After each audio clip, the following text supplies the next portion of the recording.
Welcome back, everyone, to part 2 of our episode 5 with our friend Vineeth.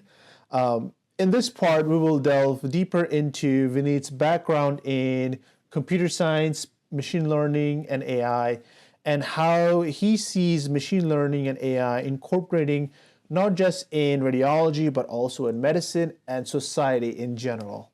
So, I do think we talk about a lot of big topics, but it's just a recap of 6 months worth of conversations that we kind of all had at various times, even including like a 3-hour conversation yesterday. We were all just hanging out. So, I think it's just a good example of all the stuff we're interested in, and having a good time talking about it. All right, dude. So we're going to switch gears a little bit. All right. You have a computer science background. Mm-hmm. I'm sure you did a ton of machine learning. You've taken on one of the, not a machine learning project, but how to delegate calls with Yanto in our residency program. So tell us about your interests in machine learning, where it sort of started, and where do you see it sort of progressing in your career? Yeah, so it's kind of interesting. I would say, honestly, computer science is definitely I enjoy that a lot. I love the elegance of coming up with algorithms to do various things. I love the fact that it's a very problem-solving nature, in many ways like IR. It's you don't necessarily know how you're going to do it each time, and then you find a way with these constraint tools to do it. And it just so happens that one of the biggest use cases for a programming skill set in radiology right now is in machine learning, just kind of right place, right time. In some senses, I wouldn't say, out of all my computer science classes during undergrad, I would say machine learning was my least favorite. I actually, straight A computer science student, except for my machine learning classes. But I will say though, the field, I was actually in my junior, senior year back when convolutional neural networks just really took over. And I can go a little bit more into what those mean and everything. But this was the time where neural networks first started having that big performance improvements in image classification, right? That was the time where convolutional neural networks, they'd been worked on, their old idea, they'd been there for a while, but suddenly we had achieved enough compute power to be able to actually run them efficiently, and then also the amount of imaging data to be able to pair the two and start coming out with state-of-the-art performance. And Stanford was actually where a lot of that work was happening. So one of the first convolutional neural network classes was actually taught at Stanford in my kind of junior, senior year. So I had seen those lectures, and honestly I acted on this very little during all of med school. I kind of just it was in the back of my mind, when I was finishing undergrad. I had some basic intuition just by the virtue of kind of seeing those lectures, and then I did a couple small projects during med school. But honestly, I had just seen how fragile a lot of the things built out of it, especially because a lot of the medical imaging, there's just not that much data, and especially annotated, good quality data available. So I wasn't really that interested in it. Now fast forward to residency. My interest really came about because there's this new kind of subfield within machine learning. It's not new actually, but it's really picked up steam over the past few years, which is called unsupervised learning. And so naturally that's raising the question of what's supervised learning. Supervised learning is what everyone thinks about, where it's okay, you have a data set, you have labels, and you're just trying to find a way to map data set to the labels, right? Labels being so data being pictures of cats and dogs, and labels being cat, dog for each image, right? Now that requires a human in the loop to basically look at it, be cat, dog, right? And for cats and dogs, you can use, most people can differentiate between cats and dogs, you can build up that data set, right? But for radiology, not everyone. Despite what people think, not everyone can build these classifications, right? So a lot of the radiology data sets, they're very small. Initially, there's questions about patient privacy, the questions about sharing data between institutions. So these data sets were very small, and when you did have data sets and labels, they weren't really transferable between different hospitals. Each one would do things slightly differently. So I was not that interested in this stuff for a while. But then kind of at the beginning of residency, and this is a long tangent, I'm sorry. No, please go for it. But the beginning of residency, we get these lectures, right? And CTs are hard to show in a PowerPoint, right? They just take a picture, like one slice, they put it up there, and they're like, "What's going on?" And I'm like, what am I looking at? Where am I, right? Because I have to scroll back and forth to figure out where I am, right? Like I need that context. I'm not that well, and so like I was like, "What is happening?" Right? And then I noticed that the second years they knew what was happening. Third years they really knew what was happening, right? And I was like, "Okay, interesting." Being able to figure out where you are is doable, one, and also seems to correlate with like being a good radiologist in general too, right? And so how are they doing it, right? Thinking about it, obviously it's like by like anatomical landmarks. They're seeing like, okay, they see this bone here, like they see that joint there, they see that vessel there. That's how they know that they're at this level, right? And like the way I've always solved computer science problems is like I take like some competition problem and then I'm like, okay, like let me solve a couple iterations of this by hand, right? Let me just try my human brain at it, right? And then I try to generalize, like I try to pick apart, okay, wait, what was I doing here to come up to that solution intuitively, pick it apart, figure out how to codify it into like a code, and then there's my solution, right? So I try to do the same thing with this, right? So being able to figure out what frame you are at in a CT scan is a task that is one, learnable, and two, seems to correlate with radiology knowledge. Next thing, how can I turn this into kind of a machine learning problem, right? Like just saying, okay, where you are in the body, well, that's really hard because then like, I'm not gonna label, like, what do I even call like this part like of the body, right? There's no real like thing, right? And like, I can't just call it the frame number because different scans start here, different scans start here, like it's all over the place, right? So I was like, okay, how do I formulate this in a way that's kind of like generalizes from scan to scan, is symmetric and all of that. So then the formulation I came up with is, okay, let's take two frames from the same CT scan or MRI scan, right? Just grab two slices at different places. I know which one is closer to the head, right? But I don't have to tell the computer that. I can just give it those two and be like, hey, which one is closer to the head, right? But because I had the initial total scan, I know. And then I can ask it, okay, tell me which one comes higher, right? And the nice thing is, there is a lot of data like that's available that people have released in these like small piecemeal projects with different data sets, but like you can, and it's hard to combine those all because like the data labeling is all different, but I don't need the data labels now. I can just work off of the initial data itself to be able to construct my like fake labels, right? So then I can use all the data that's available. So I got really excited by this idea of kind of like training a network using this approach. And and I mean, that's what I've been doing for the past few months. It's been very exciting. Nice. So let's backtrack a little bit, right? Yeah. What is a convoluted neural network? Yeah, let's get some definitions here. Get some definitions out of the way, dude. Like, So convolutional neural networks. So like first off, like we can break this down into different parts. So like neural networks. This is actually a kind of a bio-inspired design, right? There's this idea of like what's called, like they call it a perceptron, but like it's better to talk about this in neurons because that's kind of what we get. There's basically this activation function. Neurons will take in a series of inputs, right? And based off of whether or not like they get enough positive inputs feeding in, right? They will then fire their own input. Like there's like this kind of action potential, right? And that's how our brain works. To some degree, but with stacks of these in different ways and different like ways to feed forward and backwards. So someone had the idea of like kind of these things called like multi-layer perceptrons, where you just take like layers of these neurons and they all feed forward into like they all connect up to another layer of these. And they feed forward like that. And the reason why they have this like kind of like linear feed forward thing is just computational simplicity. Because if you have like a loop of like things feeding into each other, it's like really hard to compute that because like it's like self-referencing, and then like how if you get into an infinite loop, it doesn't work. So like neural networks are basically that idea, like kind of like taking this idea of like each layer will like send information up, like that. The issue with this though is that like these are all they're all connected, and like for these multi-layer perceptrons, like so computationally it's very dense, it's very hard to compute, there's a lot of parameters, it's just really computationally expensive, right?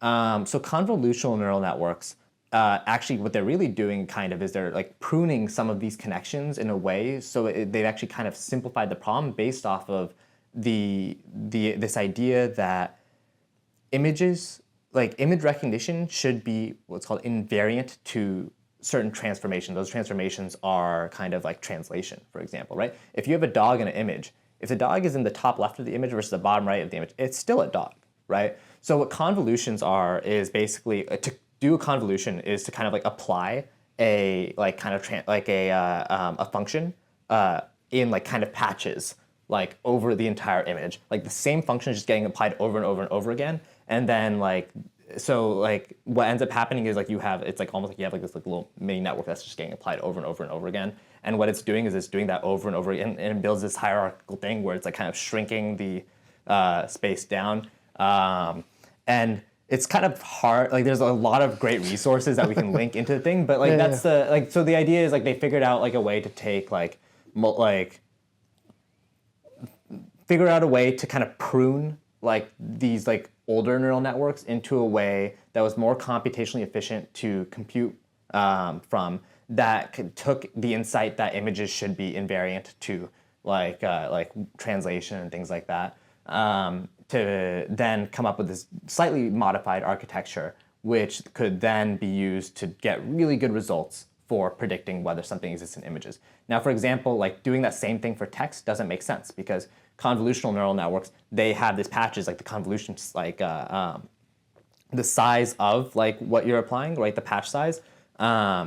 That means that you're focusing in one area for what you're looking for. And then what might end up happening is like for sentences, or like for like if you're reading a paragraph, if what you're synthesizing things from opposite ends of the paragraph, then you may not, it might not get captured until like really late in the network. So like the convolutional neural networks don't tend to work that well for text, for example, but it works really well for images. I guess like I'll rephrase what I understood, and you can correct me. So it's almost like for the images, there's different layers of kind of analysis that like say humans are doing, and then ultimately translating that to how a computer would ultimately do it. Yeah. And then the convolutional neural network is, you know, having a large enough data sample that you can like have those learnings be added on, or like the computational power associated to actually perform that. Yeah, I would just probably look at this as like, you could even just look at it as simple as convolutional neural networks are like kind of like the black box up until maybe like a year ago, state of the art for like any image task. They work very similarly. Like they've like looked at kind of like what they learn versus the human brain learns. Like so like lower levels of the convolutional neural network will do like edge detection or like color detection, things like that. Very similar to like what we found that human like bottom layer visual neurons will do. Then the next ones will do kind of more complex features and more complex features and more complex features. At the bottom of the layer is focusing on really local small patches, but as you get up, what ends up happening is they get onto bigger and bigger things, so you start moving onto like conceptual, like kind of like certain neurons will be for like big concepts at that point. But it's like basically taking it and breaking the image. Like you can view it as an analogy, it's like it's almost breaking the image into a bunch of small features. Like a corner is 2 lines, and a square is 4 corners, and like what's happening is each layer up, it's like able to take like, okay, like I saw 2 lines here, 2 lines, 2 lines, 2 lines like this at the bottom layer. Then that led to corner, corner, corner, corner on the next layer. And then the next one became square. And then now it's like, oh, and I've predicted a square. Got it. And so fundamentally, how is that different from algorithms and like the algorithmic approach? Yeah, so, okay, so this is actually an interesting concept, because initially, right, like statistical, like, so like the big difference between machine learning and like just like programming something in general is like almost, it's like this idea of determinism. Normally when we do algorithms, like a lot of our algorithms, we try to be deterministic, right? Like everyone thinks like, oh, like when you plug in something into the machine, it does the same thing every single time, just like it's like a little like factory thing. It just like plugs out exact same cookie cutter everything. Machine learning relies a lot more on statistics. It's like very complex statistics, like linear regression, right? That's machine learning, right? That's something like that's statistics. You'll learn about that in statistics class. Initially, like machine learning, there's a lot of talk about using statistics and like even perceptrons and like the stuff that I mentioned, like those showed up really early on.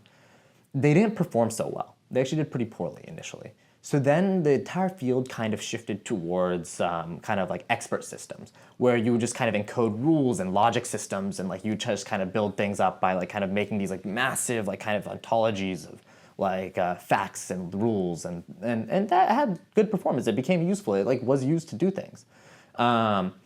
And so the difference is kind of like once you get to enough data, like the fact-based system relies on like you have humans who have seen a lot of data and they're synthesizing that into rules. But once you get into enough data and enough computational power, you can flip back to be like, let's take out this human. The human doesn't need to choose like all these features themselves, and like let's have it emerge out of just feeding it enough data.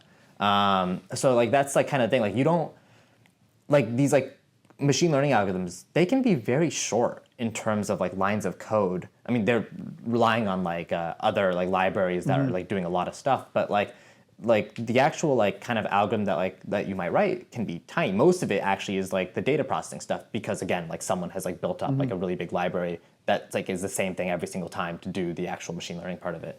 But like that's like kind of like the big difference is it's like taking statistics to like kind of sort out your data rather than someone like kind of like hand coding every single bit of it. The insight and the interesting things come about when you're trying to think about how to kind of frame your problem in a way that is like, so it's almost very different than like traditional computer science. Like it's actually quite different than traditional computer science. It's a very different skill set, which is why like normally I'm not that interested in it. It just so happened that like it's a kind of a hot topic, but also like I just got really excited because I just happened to stumble on like from like these lectures like a interesting formulation that I thought would pair well with it, and so far it seems to be pairing quite well. Gotcha. So it's almost that intermediary step. You don't need a human evaluator saying you're on the right track or not. But correct me if I'm wrong, but you still need like the hard truth at the end, right? Yeah, and that's what it's comparing all its iterations for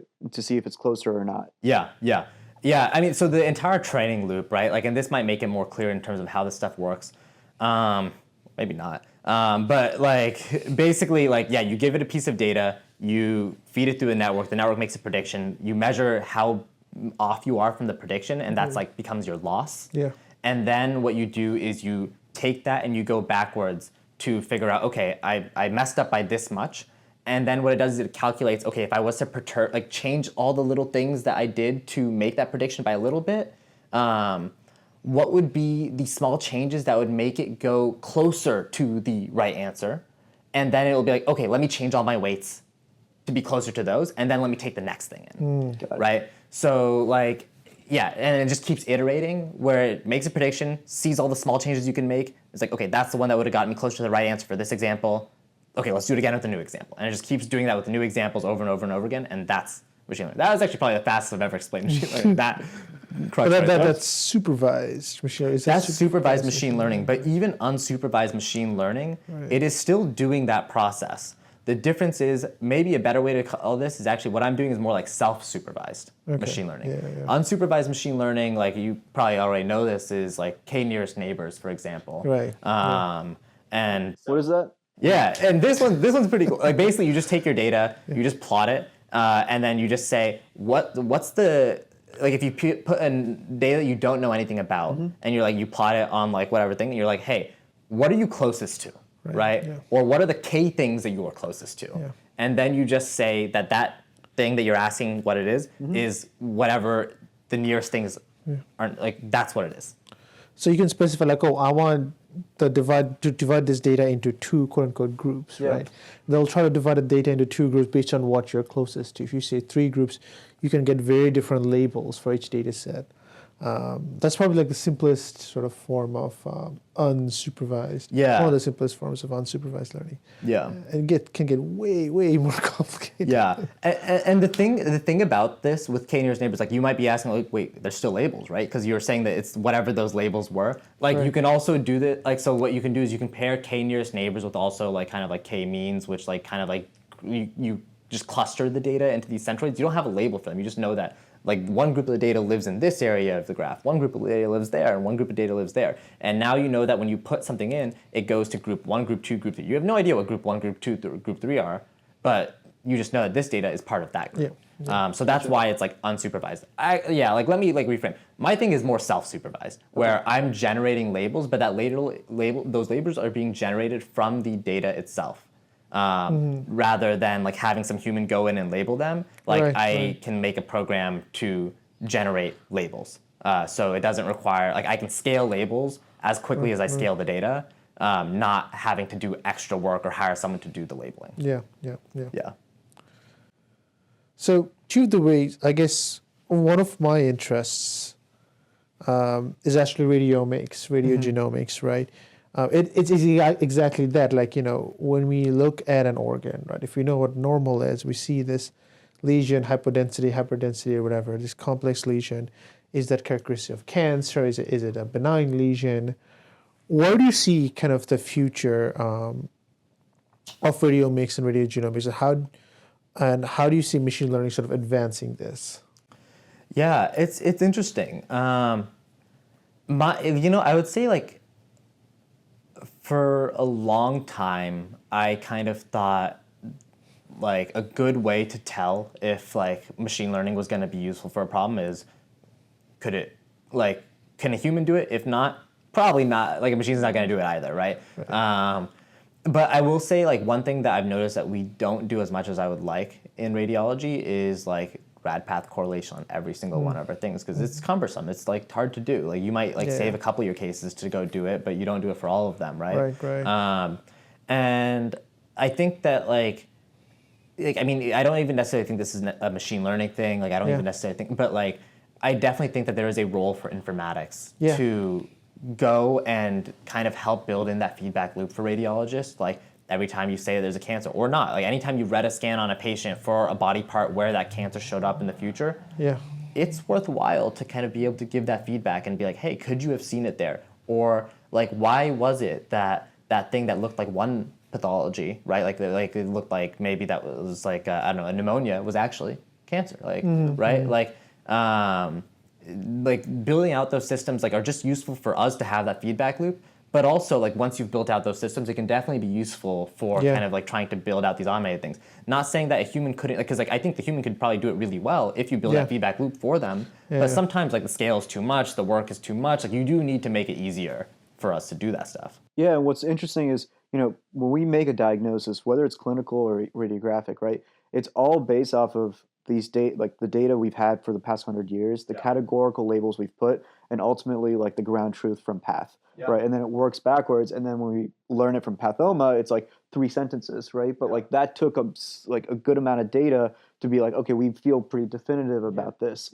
And then, in terms of like real life kind of data aggregation of like, is that ground truth actually what we're doing or not, right? Like it's so variable, and it's almost like, say for medications with the FDA, there's like, the different stages of like for study design, but ultimately even once like a drug is released, they're collecting that data, right? And seeing like, hey, are there things that like unexpectedly are coming up 5-10 years later? But we don't necessarily do that from a diagnostic standpoint. Which, like you said, from like both like broad, like general radiology, it's like huge, and there's probably so many things that like even the things that we're confident on, we don't know if that's actually like concordant or not, right? And then like even like the services that are very much tied to pathology, like I'm on breast right now, concordance is a huge thing, right? And like just talking with them for like the 1 week I've been on, like it's not an automated process. Everything within their radiology workflow automatically goes into their MQSA. The pathology, the fellow is manually putting in, right? And like, he's only putting in like what comes from like their biopsy, not necessarily what later comes in from like the surgical excision, and then like all the data parameters that pathology is ultimately putting in that like you could, if say you had that, you could then kind of backtrack and be like, let's see what's actually happening in real time to say, oh, like we thought the margins were X, but they were really much wider. And then in retrospect, now that we have that understanding, oh, we could see something. Honestly, it's like unacceptable. Like we need to do better on this, like as a field, because this tools are there. Like the tools are there. This can change patient outcomes. Like this is like we talk about this as if it's like research is like it's like this optional thing. This is not an optional thing. Like this needs to happen. Like this should be like just like standard of care. Like that. Like we have this way. Because otherwise, I think this is the huge Achilles heel for radiology. Like how can we just keep making predictions without seeing like the results of what we're doing? Like because like honestly, like that's the big thing that other clinicians have. Like they get to see our prediction, they get to see the image and they get to see what happens to the patient afterwards. Yeah, yeah. Like unless we start kind of like closing like their end of the loop and bring it into ours too, like we're playing at a disadvantage. Yeah. Like I would not be surprised if there's parts of our imaging, like especially as modalities change, like you're picking up on signs that used to be related to like because like the scanners weren't as sensitive, so like that sign used to be more prominent. Like we talk about distribution shift in AI. There's distribution shift for radiologists, right? Like it's like we're like we say that we like are updating stuff, and we do. Like that's what CME is all about. Like it's there, but like I think we should automate it, make it better. Yeah. I think it's kind of harkens back to kind of our previous talk on IR and having kind of IR clinics being kind of sort of more involved. Yeah. As you said, it's probably the oncologist who kind of sees the lab results. They see the radiology report and then they see the path report and then they kind of conclusively put everything together. But as radiologists, we should certainly be more involved in this, certainly beef up our data set and correlate it with the path results and with lab results too, to get better, if we're thinking in the sphere of machine learning, to get better machine learning models. But one of the ways that machine learning has been utilized now in clinical practice is workflow automation, right? Some universities are doing it where they prioritize, if scans are coming in through the ED, they prioritize scans that they think have a critical result, or so to speak. But, they still need, those sort of scans aren't sort of, they are interpreted in a way, I guess, by the algorithm itself, but a human still has to, quote unquote, sign off on it, right? I guess in your sort of experience, or maybe you can conjecture on this a little bit, where do you think we are in sort of a timeline where the machine will be able to definitively say, yes, this is a stroke, send it off to neurosurgery? I don't know. I frankly just don't know where we are right now. I know there are companies that are doing well, like Viz.ai in space is is being used. But the thing is like, you don't know until you use it yourself, right? Because everyone's marketing, right? Like, so you can't, you don't know what the company will say one thing, right? And I don't know what kind of agreements that they have in place with the hospitals they work with. I don't know if there's something where you're not supposed to talk about it. So it's just tough. You don't really, especially with machine learning, because it's kind of non-deterministic, you just don't know until you're playing with it yourself. Right. I know that out of distribution stuff, when you get data that's outside of the way what it's trained on, that can be a problem, right? And that's why I want to figure out how to do unsupervised learning because then you can train on huge data sets with people with things from all over the country, all over the world, right? And hopefully that can make models that are less fragile. But unless I use these things, I just don't know. That is true, man. I think we all had the talk on global health, right? With Dr. Farooq Dhaka was mentioning it. One of the ways to kind of alleviate the need for radiologists to have this robust machine learning models that can be applied directly on the images obtained from the scanners in low resource settings, right? You're right. It's very difficult to predict, but it's definitely a matter of time now. The question is, a question that a lot of folks kind of harkening back. A lot of folks wonder when they're applying to radiology are those algorithms going to make me extinct? Yeah. And I'll be honest, for me, that wasn't a question because I think at the end of the day, they will need to get built. They need to get built and I'll help build them or they will never get built and I have a job. You have a job, yeah, right? There you go. But I think there's a guy at Stanford, Kurt Langlotz, he actually was a Penn resident at one point. He's I think he has a quote that says, it's not whether algorithms will replace radiologists, it's whether radiologists that work with AI will replace radiologists that don't. And at the end of the day, right, we see massive volumes. We're turning, we're turning to people outside of radiology to kind of help, or outside of the clinical, a physician training to do it because right now you cannot. There's absolutely no way with the kind of volumes that we have. That's right. And the number of physicians that we're training, there is absolutely no way for us to be able to handle these things. And to some point, when we have to read studies this fast, it degrades the quality of our reads to the point that having other people help us is better than just trying to take it on alone. So like right now with the way the healthcare system is set up, and that's a completely separate question, like what should it be set up this way? We need help, right? And so, yeah.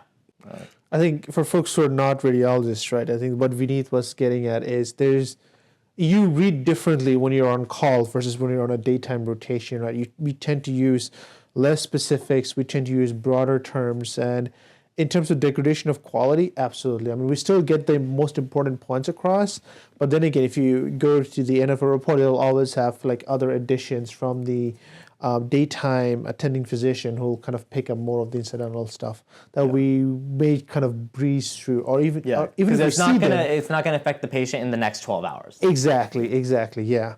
But I think one of the most important points you mentioned that Kirk Landlock's, I guess, said is, the question is whether radiologists with AI will replace radiologists who are not utilizing AI. Yeah. So let's expand upon that a little bit, right? So now we just put a different thread on the field. Yeah. And all the medical students who are applying to radiology are wondering, what does a radiologist working with AI look like? And what will that AI look like? Yeah, and I think the comment is a little bit tongue-in-cheek. Like, it's not necessarily saying that, like, there's going to be these radiologists who, are not using AI and then they're just booted from the practice. Like, it's not so much that. It's just that AI is going to be useful. And it's going to find itself in our workplace and it's going to make us more efficient, right? That's the idea. And it's just going to make it so that this practice pattern of not having AI help you out, it's just not going to be feasible. You're just not going to do it. You wouldn't shoot yourself in the foot, right? You're not going to start writing your reports with a typewriter and then hand delivering to your clinician. You just want that. The radiologists that do that have died out, right? That's another way to put it, right? That's right. But what does that mean though for the radio? Yeah, I do expect I think radiology has absolutely it's always embraced technology, right? In some senses, I think this is just a continuation of our field doing what it has done well for many years now, right? Many decades now, right? It was the first really to kind of integrate with electronic health systems, right? The PACS came long before the EMR was kind of popularized, right? And I think that's going to be a continuation. I think the field ever since that comment that was made, I forget if it was Jan LeCun or one of the other or Hinton. It might have been Hinton. These are two of the big kind of fathers of neural networks. They said we should stop training radiologists because in 10 years it's going to be like the Roadrunner and the Wile E. Coyote or where they just look down, they realize everything's gone. It's been 10 years, right? And the main thing that I've noticed is in these 10 years, I know so many radiologists who have picked up programming, who have started putting out algorithms. And actually, I think one thing that's really exciting for this field is one, how we've turned on a dime and really just embraced this. But also, I think we actually have things to bring to the table that are different than computer science as well. One thing is you might call this our Achilles heel, that we're we do a job that's focused on image interpretation, but also we do a job that's focused on image interpretation. We are really good at looking at images and classifying them and learning the positive predictive values and negative predictive values and having an entire literature based on how to do that well and constantly reflecting on how to do that well, right? And to the point where machine learning guys, they write algorithms to do this. But how often, they definitely do look at the data and that's an important part of their job. But we really look at the data, right? We do it every day. And sometimes you'll have a guy, there's this big Twitter thing by Andrew Carpathy, another guy who's doing CS231N, recommend that if you do have interest in convolutional neural networks and learning more and a better explanation than I gave. Where he actually went through the ImageNet challenge, which is one of those big initial challenges that popularized image recognition with neural networks. And he actually went through and tried to predict it hand by hand, and he realized that as a human, you actually couldn't even get to 100% accuracy. There were just situations where you couldn't. And then it becomes why are we pushing for 100% accuracy? There's a point where we hit a limitations here, right? And that happens with our scans too, a good case study, or a good case example. You can imagine you have X-rays that have pneumothoraxes and X-rays that don't. And sometimes the pneumothoraces are just so small that the variation between radiologists is actually just because it's equivocal. You don't know, right? You give it to a computer science guy and you're like, this guy, this label, 100, it said pneumothorax. Why isn't the algorithm getting it? Well, it was actually equivocal. Like there's just absolutely no way, like that level of accuracy you just can't get to, right? But then what you might do is you might get an algorithm that performs really well because like your two data sets, pneumothorax data set and the non-pneumothorax data set, came from different hospitals, right? I see, and okay. it's picking up, so like that algorithm actually performs better than actually a better collected algorithm. And because you don't know the data, you're like 100% is better than 98%. That algorithm is better, and that algorithm is actually trash, right? So like knowing the data really well, that's actually something that like I would love to like build out tools to make it easier for like non-technical radiologists to kind of like play with the data, get an intuition for kind of how these machine learning algorithms are working. Because like you asked me, like a guy who's working in this field, how good is that? Bro, I don't know, right? But I want to make it so that like we all know. Right, yeah. Because I think that we can bring a lot to the field if like we all know. So now the question is, is the stuff where physician is being replaced by mid-level, do you see AI making a big impact where they'll replace the mid-levels? Especially if that's something that doesn't have to do with procedures, right? We can talk about procedures. Well, so I'm gonna chime in. I'm not like a AI expert, but I think even within clinical medicine, right? There's, if you break it up between acute, like emergent, and chronic care. Emergent care, again, like our diagnoses are based off of known data labels, right? Like medicine is data science at the back end that we don't talk about from our clinical training, right? But like even like these well score and like say for PE prediction, it's all data science that we've just categorized, and that's what we learn, right? And so when you put that in, and like if it's very clean data in, and you have like the symptoms that formulate to that, you can make a prediction. Right, but now you start adding like different labels that like make it more complex, right? Like these post-surgical patients, right? Like you ask one of us a neurosurg, like post-neurosurg question, every single medical student or intern who's not in that will be like, I don't know, man, consult neurosurg, right? So like that's where I think like like AI won't be able to replace it for the things that we don't know. Right. And like as we get better of like treating patients longer in the disease process, right? I think we were talking, I'm talking with both of you guys about like say HIV, right? 80s lifespan of maybe 5 years, right? Now you can have, therapy and treatment for it. And, effectively like now we're trying to figure out what are the long-term kind of, complications with those medications and side effects and stuff like that. And then subsequently treating that or needing more additional diagnostic kind of workup to better evaluate that, right? And so that's, again, like we're discovering so much in medicine. And so it's really, I think, from at least my opinion, it's the things that we know, that we have like a pathway for, that you can put an NP or a mid-level for. And the same thing from a AI standpoint. Yeah. I mean, at the end of the day, like let's not even like AI, like to some degree, like let's take a step back. There's parts of medicine that are formulaic, right? And that's basically what you're saying. Yes. Like there's like things where it's like suggesting to like order a lab, right? Like because of a known like thing. Like it's like, okay, like if you have depression, you should probably also be ordering that TSH and the B12 and all these other things, just because they can also, that's a treatable cause, right? And like being able to like kind of flag those things in, right? Like that's definitely something like automatable workflow, like and it goes both ways though. Like sometimes like these flags become overwhelming, and like alert fatigue is a real thing, and like there's all sorts of like I mean like there was an AI to do sepsis like predictions that Epic introduced, right. And it was horrible. Well, now everyone's got sepsis as a diagnosis, right? When you look at you're opening your report. Depending on if you use the classic sepsis criteria, right, which every single person in the hospital met. Yeah, and like the real thing is like honestly like knowing when to deviate. I actually think like for me like what I love about like what I get a lot of satisfaction about medicine is when I am treating a patient and I know that like, hey, like the evidence that we're like relying on for most patients doesn't apply in this situation. Like we need to take a step back, go to first principles, and then treat you based off of that because you're an edge case, right? You're not part of like the study that like this was done for, right? And like that, I mean, like some people may argue that large language models are like getting better and better every day, and like they like can process a bunch of like scientific studies, and they can do a similar thing. I don't think we're there yet. And I think that kind of stuff, like, yeah, like, I mean, a machine can calculate a well score for us. frankly, it does. Yeah. MD-Calc does. Yeah. Like, all we do is put the information from Epic into MD-Calc, right? Like, that's all we're doing. But like the key thing is knowing like when it actually applies, when it doesn't, when like and right now we still own that. Like, will we own that forever? I don't know. We'll see. Yeah, but it's like, you make a good point about if it's formulaic, I feel like it can be replaced by an AI, right? Yeah. And most of medicine, unfortunately, has sort of become formulaic. And most cases aren't edge cases.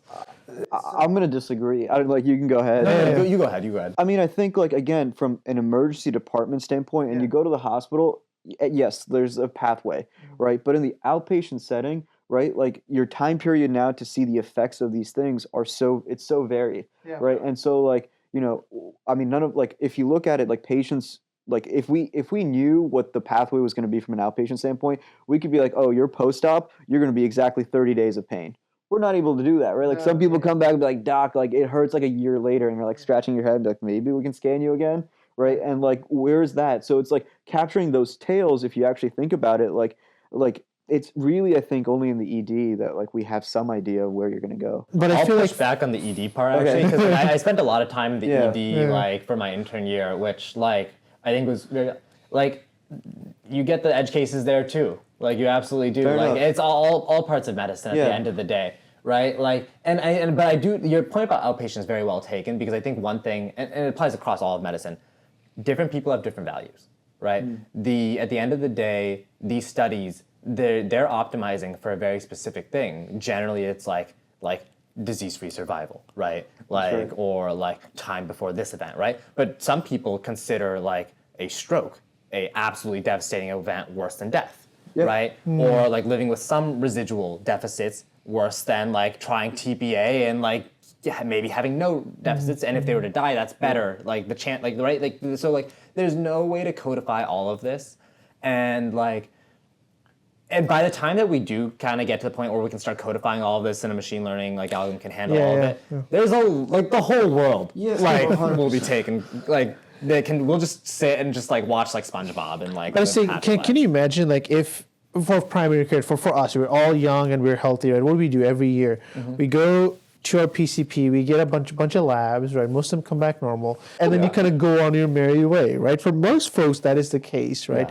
Even for like very, very young kids, right? Kids who are born, oh, just need their vaccination. They'll be a little bit of fussy. Here's the medical advice. Off you go on your merry way, right? And for most of these complicated, the way I feel like complicated cases arise, number one, you have a lab irregularity, or number two, you have an imaging irregularity, right? That's how you kind of detect it. I think the problem is like, because our overutilization, like the information we're getting from labs and imaging is so like ubiquitous, like it can be spread, right? And like people can understand it, they can see it. But the fact is like, I think there's some extent an over-reliance on that, right? And then like the clinical evaluation, because at the end of the day, it'd be fine if we didn't live in a resource-limited society. That's like you come to me, you get the full workup every single time.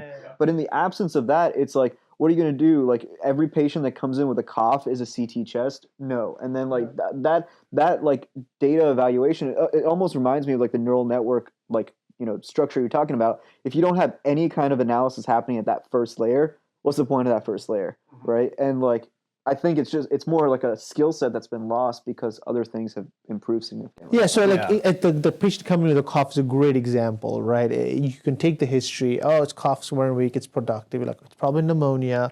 You don't even need chest, but let's say you do a chest X-ray, that's negative. It still looks like pneumonia. Here's the antibiotics. Instead, what would happen is the person comes in with a cough, regardless of the duration, or you get chest X-ray, CBC, CMP at the minimum, right? And the patient may still live. But the problem is, right, like, so say they do that, and there's no history. When we look at that image, we can't actually give you any specific information, say, like, there is a broad differential that we see, without that clinical information being there. So we're relying on it, too. And we also know, like, I'm sure over time, be like, oh, that's a good, like, pulmonologist who gave, like, a good history versus not. So, like, you need those, like, that data label there to then further characterize this additional data. One thing I do want to add is, like, we talked about the volumes that have increased for radiology. Yeah. The volumes have increased a lot for everyone. For everyone, absolutely. And I yeah. think one thing that has happened is this has also led to the large number of images that we see in radiology. Right, yeah, yeah. Because the time to do a really detailed physical exam Yeah. is what's starting to get shortchanged. Because they're saying, okay, you know what? I was just going to order a CT, like, anyways. Let's just get the CT. Get the CT, right? yeah. Like, we're going to order these labs anyways. Right. Let's just get the labs. yeah. We'll deal with it later, right? And I do think that like this it comes down to the healthcare system. The healthcare system, I think, is like really kind of spiraling in a bad way. And like a lot of the things that we were trained to do, and this is why I wanted to push back on the idea that you like just always get the imaging. In the current healthcare system, absolutely, because it's so constrained, not just because like it's not just the fact that we have imaging available. Yeah. It's the fact that like we don't even have the time to do the other stuff anymore. That like people want to punt that work over to the next one because it doesn't look like work to order a CT. It just comes back, right? Even though we're working furiously trying to like get them back to them. And so I think that the system is becoming kind of like cookie cutter. Go this way, go this way, go this way.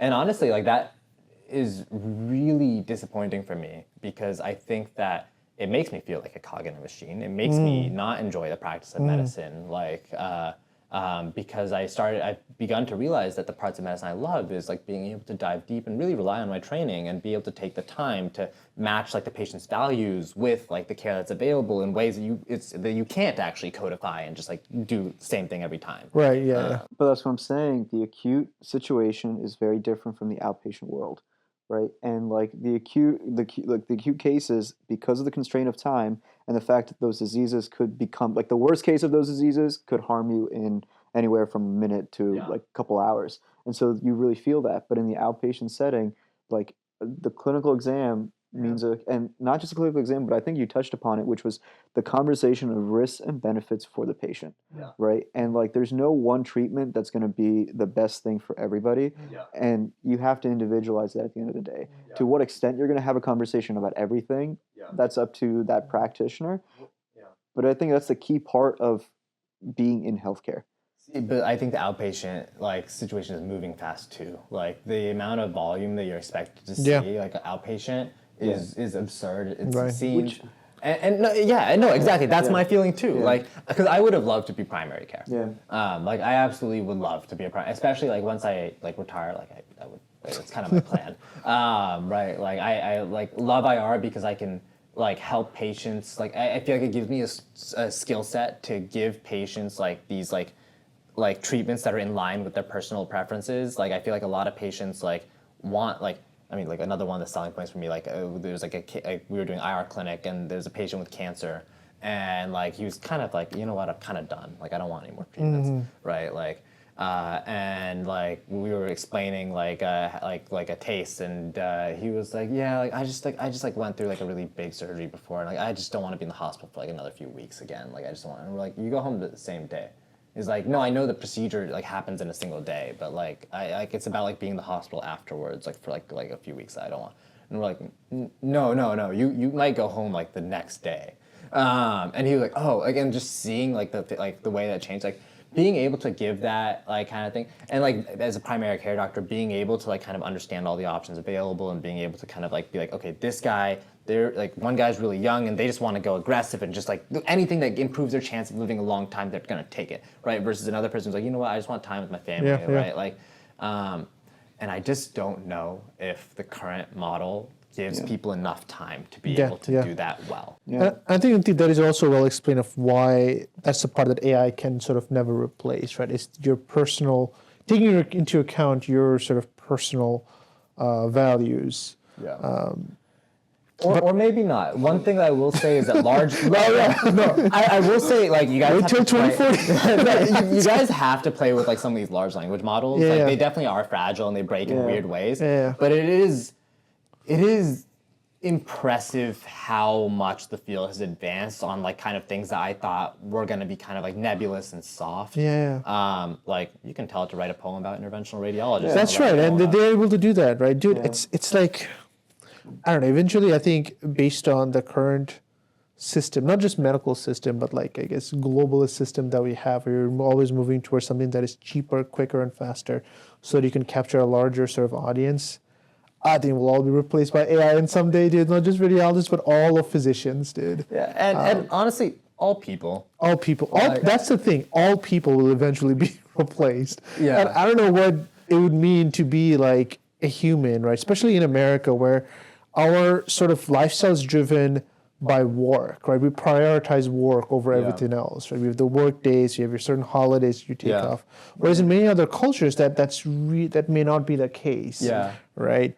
And if we are always prioritizing work, and if machines can do the work better than humans, well, guess what? Yeah. Well, one thing that you can do though, right, is like this is always like I think people have kind of had this kind of thought like many times. Anytime like technology has taken that like kind of big stepwise advance, right? It's like, well, what are people going to do with work? Well, we seem to find that people just are able to do exponentially more. Right. Right. Yeah, like it just improves productivity.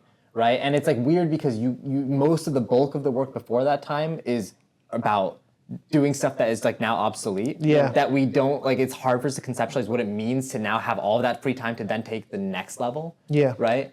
Like so, it's like I don't know. It's like it's one of those things where like once the cat's out of the bag, like you're not putting it back in the bag. So That's right. like I don't like we're not going backwards. No. So it's gonna happen. But I will say like people have had these fears time and time again, and each time it's always led to like the human capacity increasing. Art, right? Like I think that this is something that's really interesting. Like some of the stuff that like can be created just automatically. With like, some of these like diffusion models and stuff like that, right? It's remarkable. It's crazy. Like, and it's like you can build things that like I look at it and I'm like, and I have like a human emotional response. I'm like, wow, like that's beautiful. Like it's inspired, right? And you're like, wow, a machine made it. Well, it was a machine and a human working together. Like a human, like there's still like a prompt, like someone's like putting in there, right? And it's like what it's doing is, like there's still a human vision kind of driving like this thing about like, oh, this is like going to be something that a human's going to respond to, and hey, maybe you can like automate that too, like and build a feedback loop of, oh, you really like this, let me give you more of this, like we have recommender systems already, but like what it does mean is like, okay, so certain things, right, like the ability to painstakingly draw and like all of that becomes less and less important, right? And then like instead, like it's the ability to kind of like frame and like come up with ideas and iterate rapidly and like kind of like use these systems.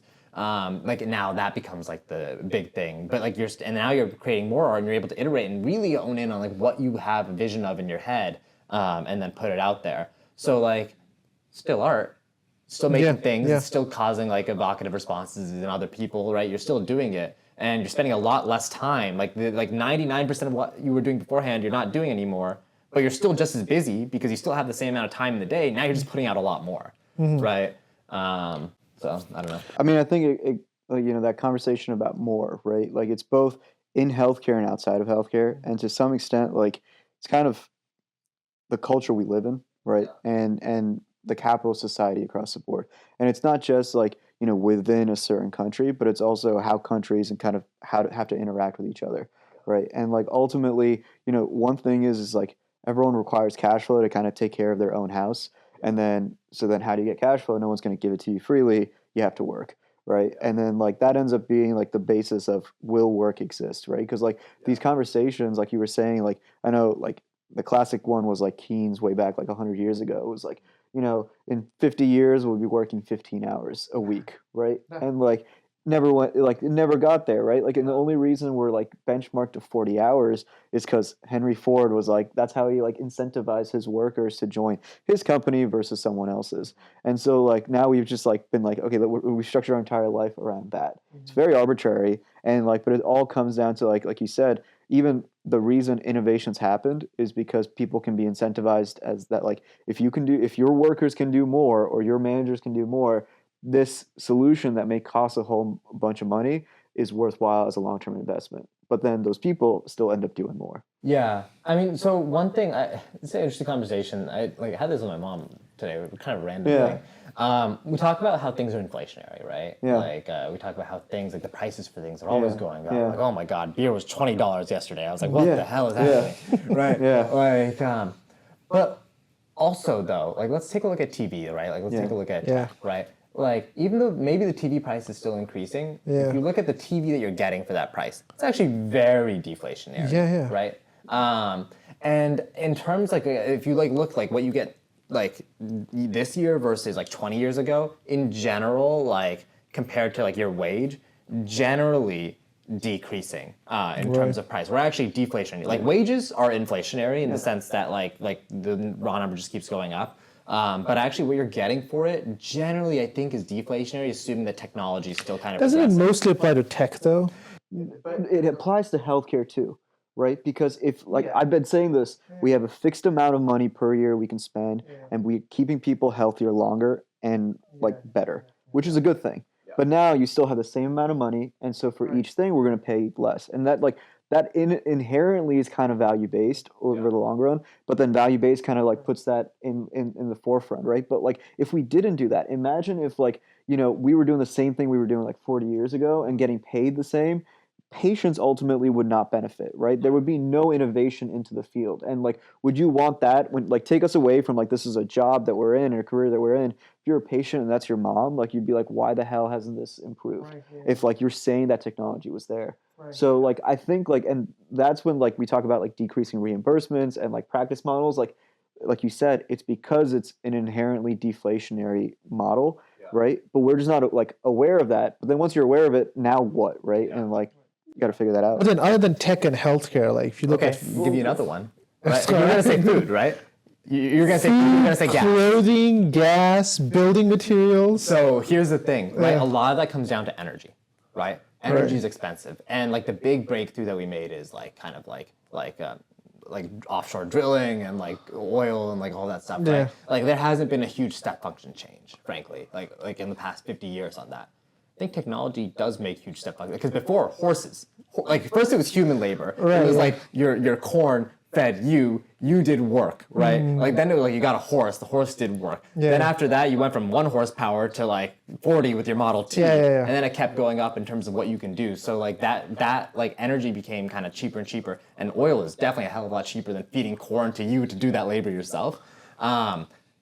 Dude, like I mean, like I think Lawrence Labs over in I think in California, they just had they actually showed like a net gain with fusion. Now it's not a net gain totally, but like it was like because like you still had to like start up the reactor and run the reactor and stuff like that. But like it was like for that little part where you're feeding things in and what you're getting out, it actually for the first time surpassed. So technically, if you're able to hold that and scale it for longer. Like, bro, free energy, right? Like, because then it's like questions of like, okay, do you have enough water, right, to like feed your crops, right? Well, then you can just like desalinate like the ocean, and then just like there you go, and you can pump it as far as you want. Now food is free, right? Like with energy, like if we can like really solve these energy problems, like, bro, like that's a really deflationary economy. I mean, not to get political on it, but I think the one thing out of like all the things you talked about that what isn't deflationary is housing. Right? Like housing is like the way it's built, the way it's priced is inherently being priced as inflationary. To what extent that's secondary to development and like kind of building in development costs and like the opportunity costs to not live in a place, and like that's why prices are increasing. But outside of that, like you said, like even the reason we're able to do this podcast now with just like very minimal equipment and not much extra cost compared to what we already had baseline is just like 30 years ago, you'd have to be in a studio, right? So I'll make it more pointed. From my end, really interested in education. Yeah, I've kind of used certain kind of like my baseline, baseline kind of understanding of machine learning to kind of inform how I study. From your perspective, are there things that we should be kind of taking and keeping in mind when we're studying that interfaces and kind of is based off of how machines learn? In terms of so is this question like how to learn machine learning, how to learn radiology? So my I guess like the example I have is before step 1, I read a book called like how like the algorithms that we live by or something like that, right? Have you read that? Or at least be aware of it. And like the main thing that like it stuck out to me was like they were talking about the search, like how like computers extract information, right? And it's either like search function or like folders, right? And like kind of categoricalize. And then I realized like, from the learning standpoint, like for step, you kind of had to have both approaches, right? Like you needed to have that algorithm there of like anemia, microcytic anemia, like is it iron deficiency, rule that out, men, female, and then what's your decision making? Yeah. Alternatively, you also need to be like, if I just gave you 75-year-old male, hemoglobin of 6.5, MCV of 60, what are you going to do, right? And like be instantaneously be able to extract where I needed to go. So like then I started to create how I studied, kind of being like I need to be able to interface with both. So I'd have like say flashcards that like made me go through the algorithm. I had flashcards that just gave me those like one-liners, right? That's kind of one example. From your experience, are there other things that we should be keeping in mind? I mean, I think the main things that I think about is with radiology, right? Like, I think two things, right? Like, one is garbage in, garbage out, right? Like, you feed an algorithm bad data and bad labels, you're gonna get a bad algorithm, right? So like making sure that like you, like, I mean, the thing is like we're in a great residency program, like the substrate is good too, like, so I think we're set up for success there. That's not as much of like my concern. But I will say though that it's important for us to be pretty reflective and then like try to go like do that like kind of rad path correlation. I don't do a good enough job of it, but figuring out ways to do that because like it's too easy for us to like kind of like veer off into some like thing where it's completely irrelevant. So that's I think probably the biggest thing in terms of like how I want to change my like radiology education is like figure out ways to like kind of stay anchored to like ground truth, right? Like rather than just like reading from like what one person says or what a book says. Like that might have been true at one point in time, but like world changes fast. So like trying to like kind of like always be recalibrating and figuring out how to do that automatically because I think that like right now it's a little bit too difficult to like have to go and put in the session numbers and MRNs. All right, thanks a lot, dude. That was a great combo. I'm so energized right now. I hope you are. This was awesome. All right, guys. So we'll see you again in the future for another episode of Clinically Correlate. Stay tuned. Peace. See you guys.